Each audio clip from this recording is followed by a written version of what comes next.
Hello, Atlanta Real Estate Nation, and welcome to the one and only Atlanta Real Estate Podcast. We're bringing you the insider tips, tricks, and secrets to buying, selling, or investing in Metro Atlanta. Are you ready? Let's go!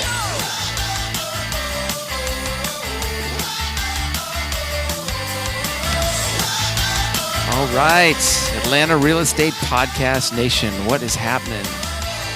I'm here with my co-hosts, Brad Martin and Oleg Gateman, the Navy SEALs of real estate, ladies and gentlemen. How are you guys doing today? Fantastic. Awesome. You having a great day? Yeah, man. Wonderful day. Super busy, but wonderful. Yeah, beautiful weather here in Atlanta, Little Georgia. hot, starting to get hot. Oh, That's yeah. why Hot it's called Atlanta. Yeah, no doubt. You know, I tell you, I would take all the hot weather over the cold weather any day of the week. Just so you know. I just find that we always complain when it's cold, then we want warmer weather when it's warm, we want colder weather. So it's like we're always seeking for something. Yeah, we're never happy. It just seems like human nature. I'm happy. I'm always happy. Oh, you are always happy, Brad. Yeah. Yeah. Well, hey, this is episode 6, right? Episode 6? We actually made it to episode 6. Wow. How did that happen? Because we have one listener. Yes. Yeah. We did have 6 as of last episode. Brad's wife, Oleg's wife, my wife, and each of our mothers. And now 5 of them have dropped off. So We need more. No, but realistically speaking, we have about 50. Yeah, we do. I think. Wasn't it the last statistic? Yeah, we had some, looks like we had 50 downloads last There you week. go. That's pretty cool. I mean, for a small little podcast in a regional market, I thought that was pretty good. This is episode 6, and today we're going to talk about how realtors get paid. Are we simply overpaid limo drivers? And, I've heard that phrase before, and I think there are some people out there that think that. So we're going to talk all things realtor today and how we make money. And we're going to just kind of lay it all open for our listeners because a lot of people I don't think understand how it works. But before we jump into that, we're going to share one little area tip or funny thing with you. And today it's the big chicken. Nice. That's the little chicken. That's the little chicken? Hold on, let me try something else. How about this one? There you go. That is the big chicken. Oh my gosh, that's awesome. The Big Chicken is a historic landmark from the 1950s to today in it's not a historic area, but in Marietta proper. And so I'm from Cleveland, Ohio originally. And when we moved down here in 2001, we moved down here and we were going to fill out our paperwork for school. My wife and I were both teachers at the time.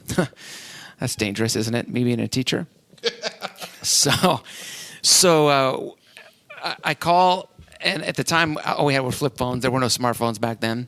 And we call and we ask for directions. And a lady at the Board of Education's office, she's like, "Do you know where the Big Chicken is?" I'm like, That's exactly how it went down? It went down just like that. The Big Chicken. Wow. I don't have a very good Southern accent. And I was like, "Excuse me, ma'am?" She's like, "The Big Chicken."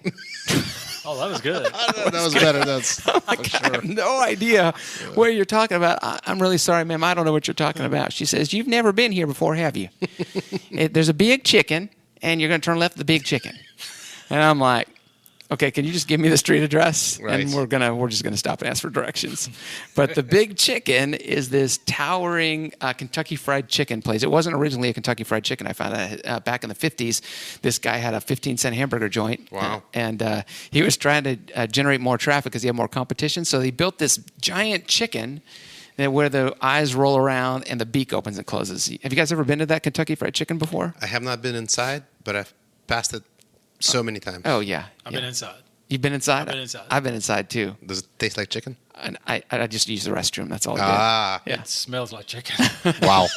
It's a big Kentucky Fried Chicken. So that's the Big Chicken. If you're ever in Atlanta or if you're in a different part of the city, I'm not sure it's worth driving up to go to the Big Chicken. But it is a landmark. So anyway. All right, hey guys, let's talk about how we make money.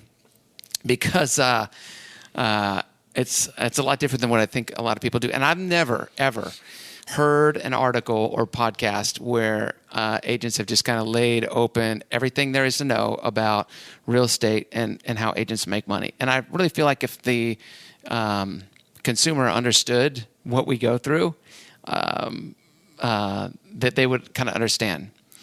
So I'm going to wait on commissions first and foremost. We are fully paid commission people. There's no agents. Yeah.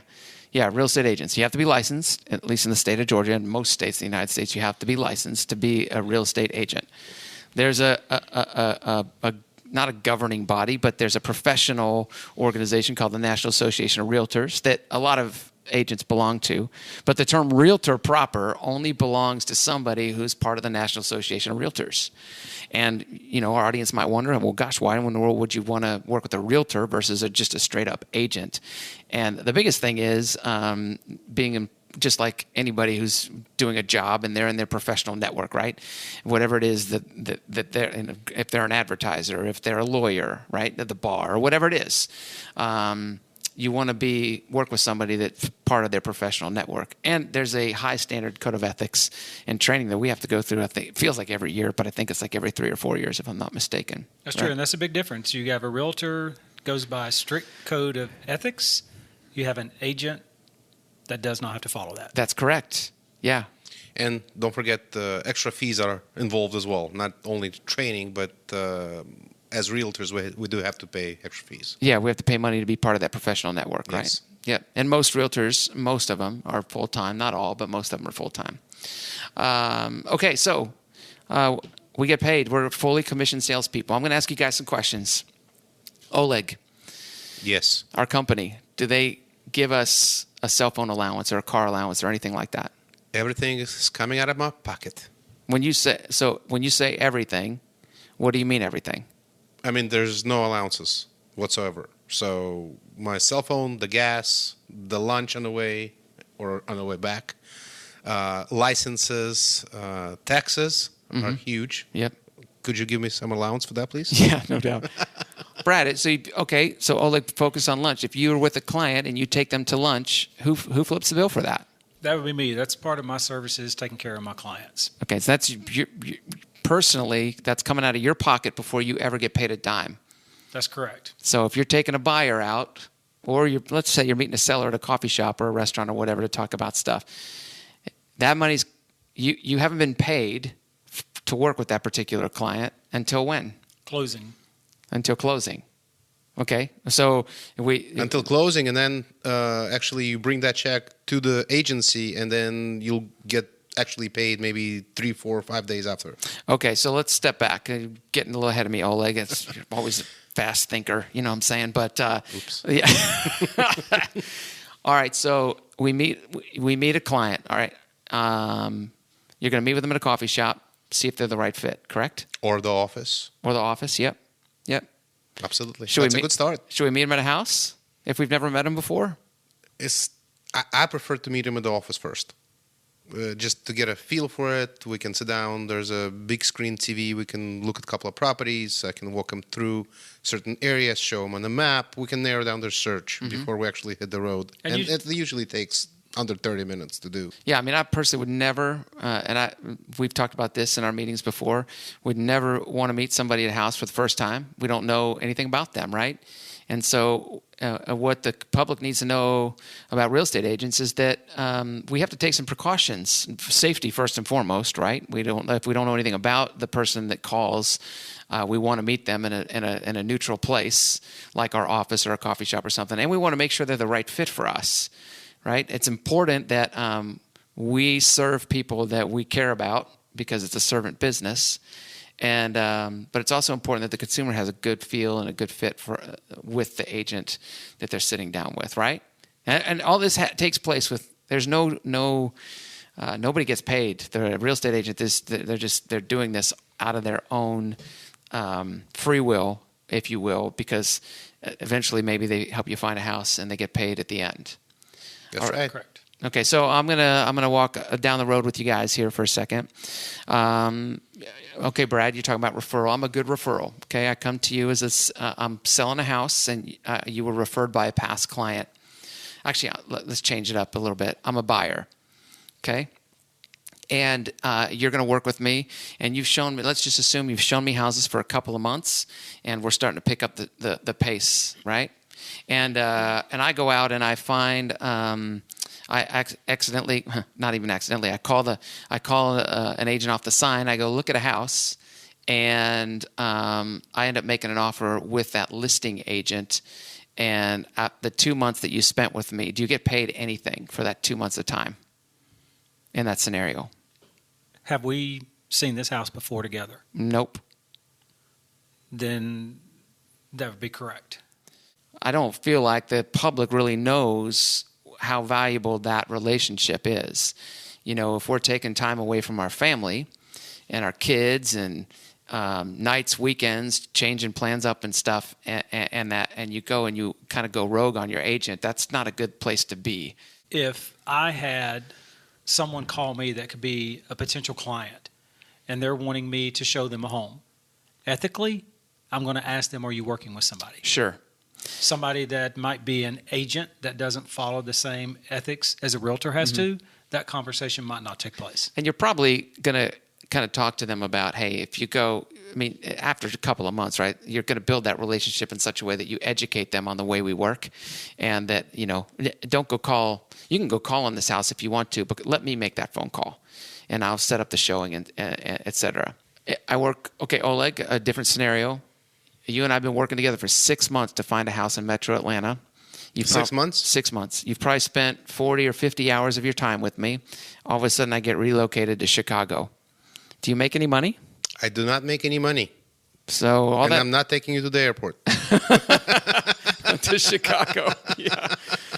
Yeah. So I only bring these situations up because I want our audience to understand that, you know, I've been in real estate 15 years. Collectively, we've been in real estate 35 years or so. Commission rates have not gone down.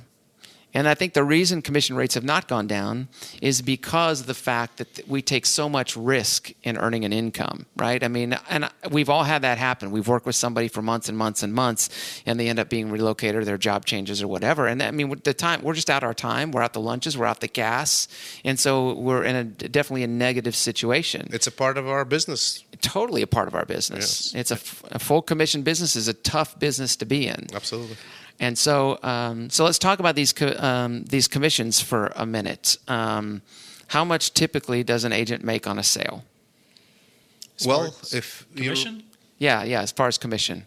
If you're representing a buyer, standard for the seller to pay the buyer's agent is 3%. Okay, so the seller pays commission? The seller pays commission, yes. Yeah, when the listing agreement is made, it is basically in part of the contract of what the seller is going to be paying the listing agent. And then it's also noted what the listing agent is going to be sharing with the buyer's agent that brings the buyer. So the seller in Metro Atlanta and most cities, most parts of the country, it is a common business practice for the seller to pay it. It's not required necessarily. If it's a for sale by owner or something like that, the buyer can pay their own agent commission. And I've seen that happen, but it's very, very uncommon.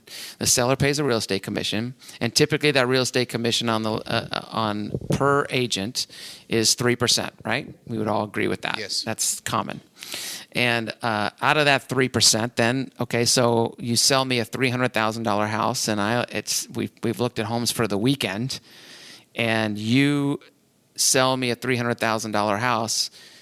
I don't think it's fair that you make $9,000 in 3 days.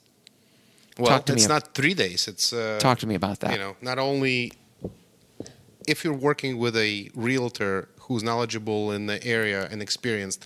You know, you've been selling real estate for 15 years. I've had my license for 17 years plus. So if you're working with an agent in the area with the experience, you're not only paying for the 3-day showing. Mm-hmm. You know, contract to closing, you might be looking at 60 days, 45 days. Sure. Very standard, industry standard is 30 days, and that's what we all shoot for. But it can be 45 to 60 as well. Nowadays, it's common. So once you get under contract, after the showing, the actual real estate work begins. Yes. Yeah. Do you want to dive into it right now, or do you No, have no. stages that we want to go through? Yeah, I mean, I think there's a million things to do from the time you go under contract to the time you close. There's, I mean, at least several hundred, right? If there's not a million, there's several hundred, and an agent's role is to make that as easy a process as possible for the buyer or the seller, right? Yes. But so. And what I'm going to say is, okay, so if Brad goes out and sells a $300,000 house and only shows this person 4 houses and he makes $9,000, what the public needs to understand is it's not a one-off situation. Brad has had people who he's worked with for 4 months that have not bought a house, and it's the entire body of work. You're going to have people who come in and they're going to look at one house and buy that house. We just had one of those situations in my own real estate business. And then there's going to be people that look for 2 years. Brad's on our team because of referral. He was referred to us by his daughter and son-in-law. And the reason Brad's here is because he heard good things about us. But I worked with them for at least 2 years. And it was okay with me. It didn't bother me in the least. I knew they weren't in a hurry. I knew they weren't going to drag me down. And honestly, I really liked them. So anytime when they called me, I was like, man, I get to hang out with these people for, a couple of hours. And so when you get good people, you get really, really excited about serving them that way. And so, now, that took 2 years. We probably looked at 30 properties. But not full-time. So not full-time, right? And they were looking for just the right property, found it, and bought it, and I got paid. And same thing, it can happen when you're just showing somebody for 3 days when they're just relocating in. Yeah, and myself just jumping in for a quick second on showing somebody for 3 days versus if you are the buyer's agent or the seller's agent. It could be the flip. Sure. It could be if you are the listing agent and their home sells within 3 days. Yeah, or in 2 hours. Yeah, in 2 hours. Like Terry, with the Brad. multiple offer situation. Yeah, like Terry, Oleg, Brad, sold within 3 days, or if buyer's agent, you help them find one in 3 days. The thing is that we are committed to our clients. So if someone is able to sell within 3 days or buy within 3 days, you have us as your realtor with you at our best interest. So when you are looking to move forward on a home, you know that we are looking at every aspect of that home that you're about to put under contract for $300,000. And with us looking at everything, and there's so many moving parts when you're about to make an offer on a home. There's so many things that are important that, believe it or not, sometimes you can't see the forest for the trees. Right, and leave money on the, yeah. That's right. So that's what your agent is there to help you with. That's what your realtor is there to help you with. So that's what's so important to understand, that if you are so fortunate to find something within 3 days, that your agent is looking and seeing a whole lot of things that you might not even seize there to know that what you're about to do is right. Because of their experience. Correct. Right? And that gets me into another thing here. If you have an agent that's got 2 weeks experience and you have an agent that has 20 years experience, that commission rate doesn't change. It does not change. It does not change. And hasn't changed. And hasn't changed, right? I mean, I wish it would, right? I wish the more experience you had, the more money you made. Oh, that would be nice. Okay, so let me get us back on a course here that I want our audience to understand. Okay, we're just going to take a $300,000 house, 3% commission, that's $9,000. Do we keep all $9,000 of those dollars? That would be nice. It would be so nice, wouldn't it? But that's a fact that we don't. We don't. Okay, so who takes the biggest piece of The government. The government. Yeah. The government takes the biggest piece. In fact, the government takes almost 1% of that piece, right? Of the 3% commission. If you're in a 25, 30% tax bracket, I mean, that's pretty much almost a third of the income that comes in. But even the government doesn't take the first part, right? The broker takes the first part. Yep. Right. Yeah, and the brokers are the licensed operators of real estate businesses. If there is no broker, there is no real estate business. Right. And so the broker owner of a company has to make a profit. They give all kinds of benefits and services, websites, and I mean just tons of things. And Keller Williams, we get so much benefit for what we pay on the broker fee, right? So you've got your the broker takes a portion of each, and it's different in each office, by the way. It's not the same everywhere. Right. When I was at Remax, the broker took anywhere between 5 and 20%. With Keller Williams, it just depends on, we have to pay Keller Williams a certain amount of money every year, and it's in it's over $10,000 a year. Yeah, that's huge. And that's how the broker keeps his operating expenses going so they can run a profitable office and continue to offer impact in the local marketplace. Mm-hmm. Okay, so the broker takes a little bit, right? The government takes a third. What else? You have your expenses. You have your regular daily real estate expenses. Gas, that's a huge one. Gas, car. You can't just go drive a 1975 Ford pickup truck that's rusted out, right? Absolutely. We got to drive something that our clients would be comfortable in. And that gets me to everybody, talks about realtors driving expensive cars. Do they really drive expensive cars? How do you guys view that? Some do. Some don't. Some do, yeah. Right. I mean, the car is your office. Right. Right? And so the car, if it's a nice car, I think, at least my perception is, I want my clients, you want your clients to be comfortable. Absolutely. Yep. It doesn't have to be, the $80,000 Mercedes. But if that's what you want to buy and spend your money on, you can. That's America. That's your office, right? It don't have to be the $80,000 Mercedes, but it does speak of you. Right. It's funny. One time, I was going on a listing appointment. This was several years ago, and I had my wife's minivan. My car was at the shop, and it was a BMW at the time, and BMW stands for Bring Money With, because they break down a lot, especially the older versions. And so anyway, I just had my wife's minivan, and I felt really weird pulling up to a listing appointment in my wife's minivan, because I knew, first of all, the car didn't fit me. I'm not a minivan kind of guy. But second of all, I didn't feel like it was a real estate car. Mm-hmm. In fact, a minivan's probably the best real estate car if it's clean, right? Yeah, it's comfy. Yeah, it's super comfy, and you can see a lot. But in the perception in the marketplace is, and so this funny, of course, it's this one seller that only cares about what I drive. Didn't care about my expertise, didn't care about my experience. It was, what kind of car does that realtor drive?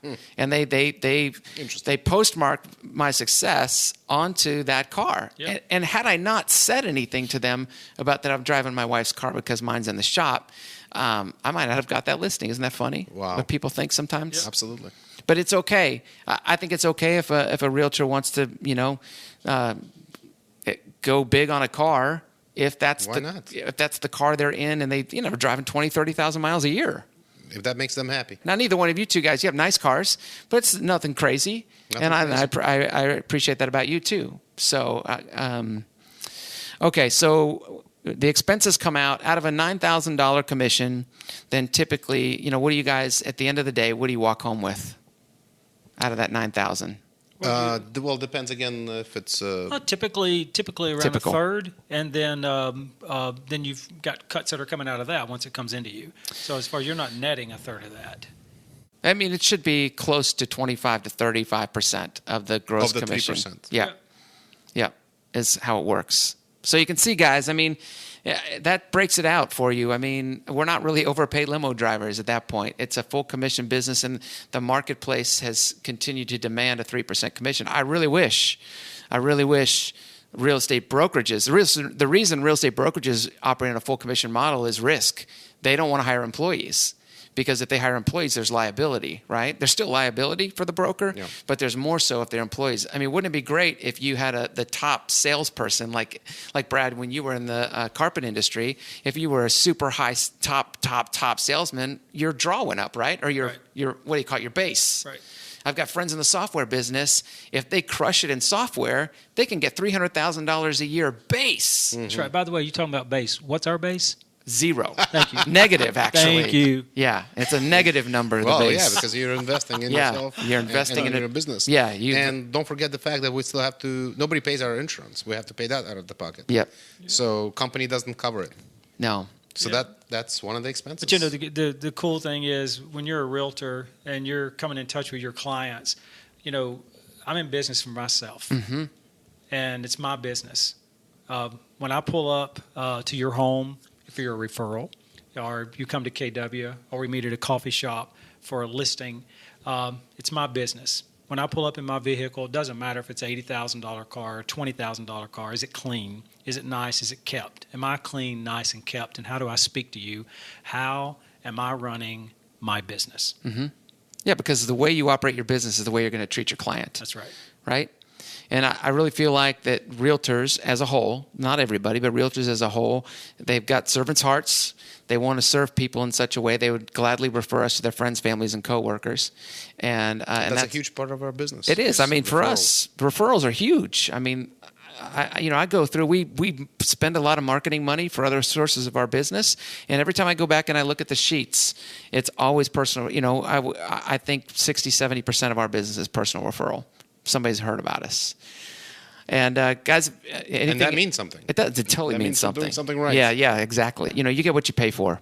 Honestly, you get what you pay for. Using somebody who's been in the just straight out of real estate school a week or so, they're going to charge you the same amount as somebody who's been in the business collectively 35, 40 years. Yep. I mean, our whole team. I mean, if you added up all the real estate experience on our team, admin and otherwise, I mean, I think we're pushing close to 50 years combined experience. That's huge. It's huge. But I mean, keeping this real as well, if our listeners out there are looking for a realtor or an agent that is willing to list or be your buyer's agent for less than $6, guess what, listeners? You're probably going to find that. But when you do find it, you're going to also find less service. Yeah. Yeah, you definitely get what you pay for. I mean, we could start walking through, what do you need to have in your listing and all that stuff. We didn't talk about this, right? Photography. Yep. We pay for the professional photography. That comes out of our commission. Signs, lock boxes, MLS fees that at the end. I mean, there's a lot of stuff that comes out. A lot of stuff. And so I hope this has been helpful for our listeners, because I don't know anybody who's ever unpacked this before. And, Molly's our inside sales associate, and many of you website, if you're ever on our website, you may talk to Molly, and she wanted us to go over this because she feels like that over the 10 years that she's been with me, that this is something that really needs to be covered. And so if y'all have any questions about how real estate agents it's out of the box paid, now. It is. It's all out of the box. I mean, it's out there. It's on the internet, right? So it must be true. Right. If you have any questions, please visit us at AtlantaRealEstatePodcast.com. You can search every Atlanta property for sale at CobbCountyRealEstate.com. It's a regional site, but it's really, really good. We get lots of compliments on it. And it has everything in the MLS and Georgia MLS, I believe. And then if we can serve you, we're in the North Atlanta marketplace. But if we can't, use our agent finder service. We'll find you somebody who thinks just like we do. And if that's what you want, right? Why not?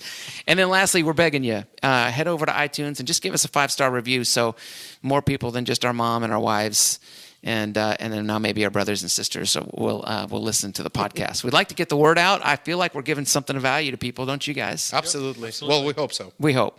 That's at least our intention. And if there's stuff that you guys want us to cover, tell us, let us know. We'll be happy to cover things on future podcasts. So with that, peace out, everybody. We hope you have a great rest of your week, and we'll talk soon. Have a good one. Have a good week.